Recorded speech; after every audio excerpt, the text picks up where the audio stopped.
निवडणूक निकालानंतर आता सत्ता स्थापनेच्या दृष्टीनं पुढील घडामोडींना वेग आला असून मुख्यमंत्री एकनाथ शिंदे यांच्या नेतृत्वाखाली आज शिवसेनेची बैठक होणार असून त्यात गटनेता निवडला जाण्याची शक्यता आहे।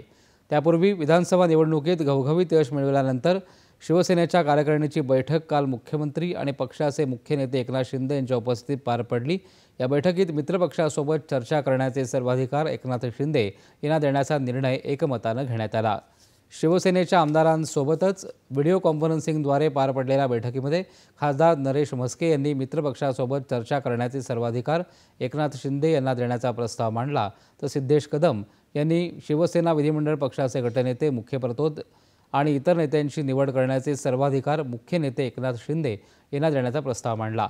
या बैठकीला ऑनलाईन उपस्थित असलेले आमदार आणि कार्यकारिणीतील इतर सर्व सदस्यांनी या दोन्ही प्रस्तावांना अनुमोदन देऊन याबाबतचे सर्वाधिकार एकनाथ शिंदे यांना देण्याचा निर्णय एकमतानं घेतला आहे।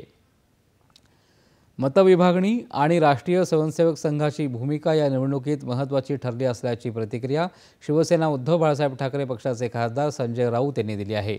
संघानं घरोघरी केलेल्या प्रचारामुळे मतांवर परिणाम झाला, तसंच शरद पवार यांच्यासारख्या नेत्याला मोठा फटका बसला तर शिवसेना बालेकिल्ला असणाऱ्या अनेक मतदारसंघांमध्ये हार पत्करावी लागली, याबाबतचं आकलन केलं जाईल असं राऊत म्हणाले।